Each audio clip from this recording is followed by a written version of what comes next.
What's happening, guys? Next cycle is the deadlift cycle that we're going through. So myself and Eric are back, give you a couple cues, a couple pointers. Hopefully this will help you stay a little bit safer throughout the cycle and then lift a little bit more towards the end of it. Eric's gonna lead off. All right, guys, so let's talk about getting set up in the deadlift. So the first thing, we want to make sure our feet are in the right position. So we want to get into that power or jumping stance, must be underneath the hips, all right? Not too wide with the feet.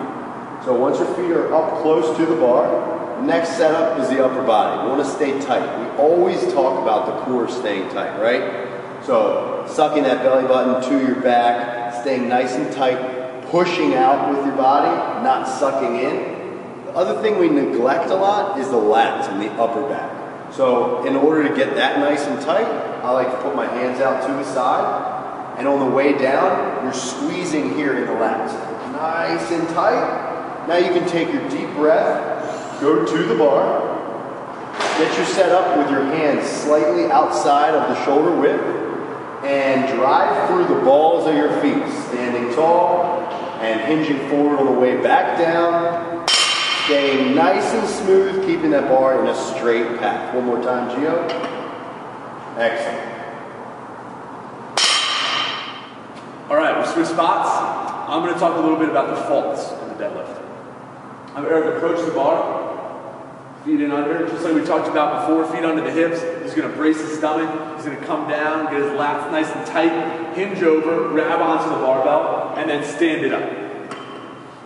Excellent. What we see coming down from the bottom, if we're stringing reps together, is knees coming forward. So right here, we want to avoid that. He's loading his quads instead of his hamstrings and his glutes. He's going to reset back to the top. Notice how he pushes his butt back, clears his knees out of the way, and then sets the bar down. Go and stand up. So that's one of the first things we see when we're starting to bring reps together. Another thing we see, especially when it's a 1 rep max or a heavier weight, is coming up on the balls of your feet and driving through more of your heels. A little bit harder to see, but if you can look down here, Eric's up on his toes. Good, good, reset back down to the ground.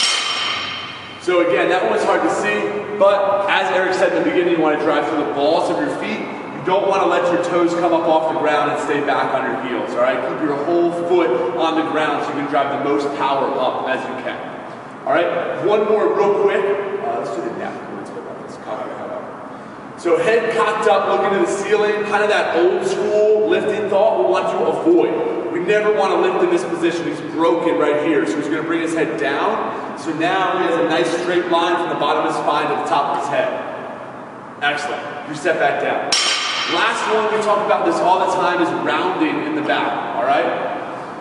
Excellent, go ahead and freeze. Now we would say, usually this is not a bad deadlift, right? It looks like he's making it up, not too bad. His lats are totally disengaged. Go ahead, set the bar down.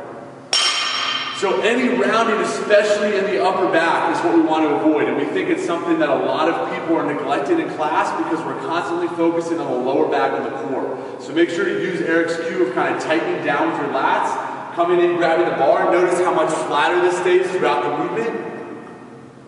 Good, and then reset back down to the ground. Awesome. Those are our cues and our faults. If you have any questions, be sure to ask us when you're in class. Thanks, guys. See you later.